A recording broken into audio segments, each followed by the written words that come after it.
Ever since a young age, sports and physical activity has been a huge part of my life. In primary school, PE was always the lesson I looked forward to the most, and moving into academy, football, running, racket sports, and even rounders in the playground was really important to me. In 2018, I moved to university, and quickly within the first semester, I lost all of the benefits of those activities, pretty much only doing uni work and partying. I had, without realising it, lost the release that had been so important to me ever since I was a kid. One night in the first semester, I was lying in my bed and I opened YouTube like I normally did. But by chance, I clicked on a video by Yes Theory, and it was a video of one of their 3 members at the time, Amar, running a marathon with absolutely no training. Now, I don't know what it was about this video, but it inspired me right down to my core. And as soon as it finished, I opened another tab on my laptop, googled marathons in Scotland, I found the Edinburgh Marathon the following May, and I entered it. Now, Yes Theory's slogan is to seek discomfort, believing that the most meaningful and important experiences in our life come from pushing ourselves outside of our comfort zone.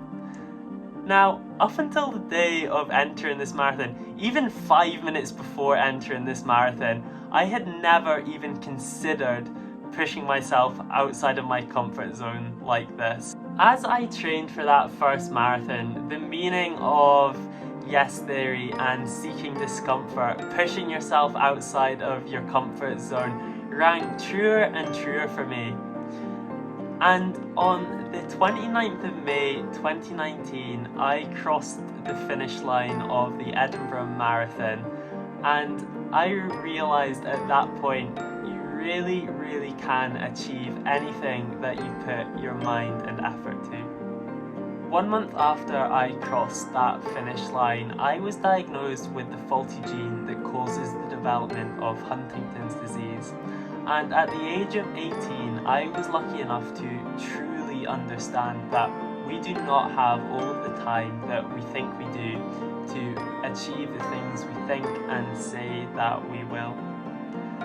Having been so inspired only the few months before and realising that we really are capable of achieving anything that we apply ourselves to, I began to push myself to achieve more and more. I have now completed a half marathon, 2 marathons and 2 half Ironmans, and as I now prepare for my 3rd marathon and half Ironman, and the full Ironman triathlon next year, I carry with me some experience, but the thing that I love about these events is they cause you to constantly learn how to better look after your body and mind to optimize your health for both training and race day.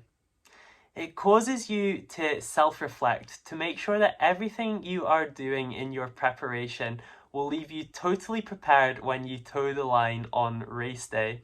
I had failed to do this before I dived into this new training program. I hadn't looked back and thought about my previous events and training. And I jumped right back into the lifestyle that I'd become so used to over the last 3 or 4 years, and what I had come to consider as normal. As it turned out, I had a lot of learning to do. This is what it looked like.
My training and events have been plagued by stomach and nutrition issues for the last 3 years, often leaving me keeled over and in pain just like that last clip.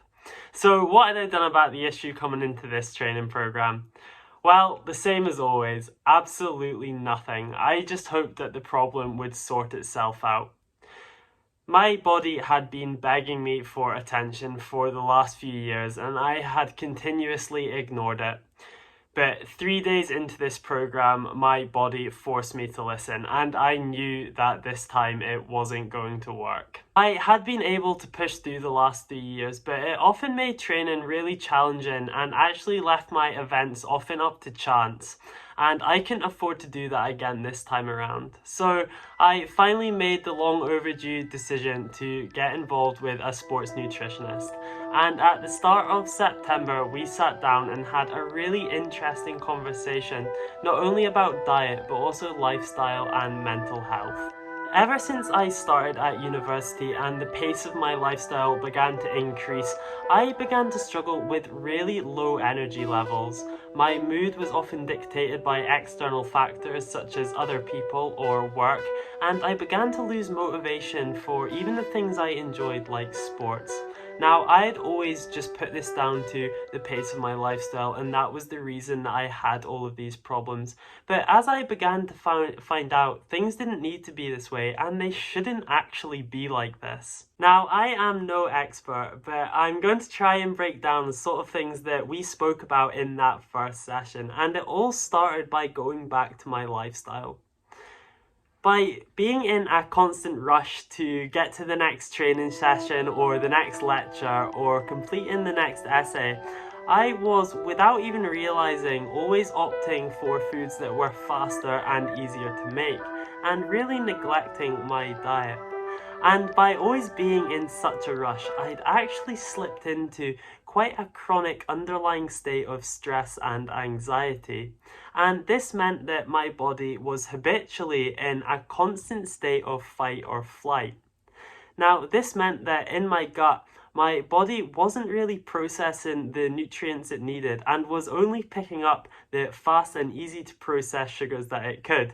That, to be fair, my diet was pretty much mainly made up of anyway. So this meant that essentially running only on sugar, I was getting these symptoms of low mood, low energy levels, and reduced motivation. As well as these symptoms, I was also experiencing heartburn, indigestion, and stomach cramps very, very regularly, and they were the main symptoms that impacted on my training. And this was also explained by the poor diet, as it had caused an inflammatory response in my stomach due to the good bacteria not being able to sustain themselves without the nutrients, and therefore allowing unwanted bacteria to start to build up. So I was started on a clean anti-inflammatory diet, which meant removing a lot of things from my day-to-day diet that I ate very regularly, like gluten, dairy, and foods with additives and preservatives in them. I replaced all of this with foods that mainly consisted of fish, chicken, fruit, vegetables, and nuts. And I was pulled out of training for 2 weeks to purely focus on this new diet. And once that 2 weeks were up, I felt absolutely amazing. My symptoms had reduced and my energy levels and motivation were up. And I went for my first run since the diet. And it was quite a challenging tempo session, and I could not stop grinning the whole way round. I felt absolutely amazing. So the diet had worked. Time to get back to it then.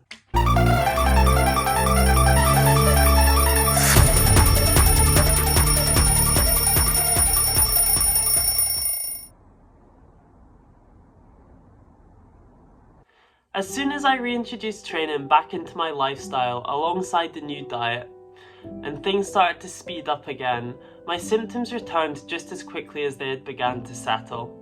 I sat down again with my sports nutritionist and I instantly dived into a frenzy of concerns about how this was going to impact my training and potentially even the events next year, which means so much to me. Looking back now, I can see that without me even noticing, my stress levels had risen again and I was back in a vicious cycle. The most important thing that he said to me in this session was that not only the diet, but everything that we are working on and talking about is all about balance. Now, this is something that I have never been good at. I am either all in or I am not in at all. And you can even apply this to the new diet, which is actually the reason the discussion about balance came up. Where as soon as I got it, I was totally committed with no leeway. I was saying no to nights out and even going for a meal with friends. And on reflection, this can actually be applied to my training over the last few years, where it started out as something I do in the evening to relieve some stress, and it was something I enjoyed and looked forward to. But as the years have progressed, the relationship with sports has become quite obsessive, and that it had to be 2 training sessions a day, and that if I missed one, it would significantly affect my mood. And I had lost that enjoyment in the sport, and I actually came into this program kind of resenting training. Training is the best way for me to relieve stress. It always has been, and it probably always will be. But the problem was that I became dependent on it, rather than identifying and dealing with the underlying factors that were causing my symptoms. This meant my relationship with the sports became quite obsessive, and it was more of a necessity to train rather than for enjoyment. For me, it has required the guidance of a professional sports nutritionist to help me identify these issues and begin to work on them. And looking back now, even at some of the fittest points of my life, like this picture just before going into my first half Ironman, I actually look incredibly unwell. So there was a lot to unpack, and Niall Breslin's Where Is My Mind podcast on Spotify certainly helped me to find a starting point on this, where he talks about how to better look after our minds in the chaos of the modern world. So now that I've taken the time to consider all of these factors that are impacting on my health, including lifestyle, mental health and diet, I've made a few changes. I've cut my training load by almost half, which means that I do 1 training session every evening. And this means that I can actually look forward to the session and enjoy it when it comes, rather than doing it and stressing about the one that has to come next. It also means understanding that this new diet is great and I feel so much better for it, but that does not mean I can't go out and enjoy a meal with friends, which I've certainly enjoyed doing. It also means making sure I have time in the day to be mindful of the activities I'm undertaking, like the cooking and training, and not always rushing and stressing about what it is that I have to do next. Now, at the time of making this video, I am only 2 weeks into this new lifestyle, having made these changes, and my ability to uphold them all day to day varies, and I still have a lot to learn. But I am really excited by this new and more sustainable approach to training, and I'm really excited for the new month ahead, which will hopefully include more consistent and higher quality training and ensure the longevity and enjoyment of these sessions for the rest of the project. I hope the lessons learned by myself in this first month of training may be able to help you consider how to bring better balance and mindfulness into your own life. And while bearing this in mind, I would ask you now to consider that one thing that gets you excited, the thing that you always say or think that you'll get around to doing at some point in your life. Take the advice of Yes Theory and take that first action to make it happen. That initial leap outside of your comfort zone is the most difficult part. But once you've taken that leap and you are totally dedicated, I promise you, you will never forget that initial feeling and moment of taking that action, and you will never ever look back.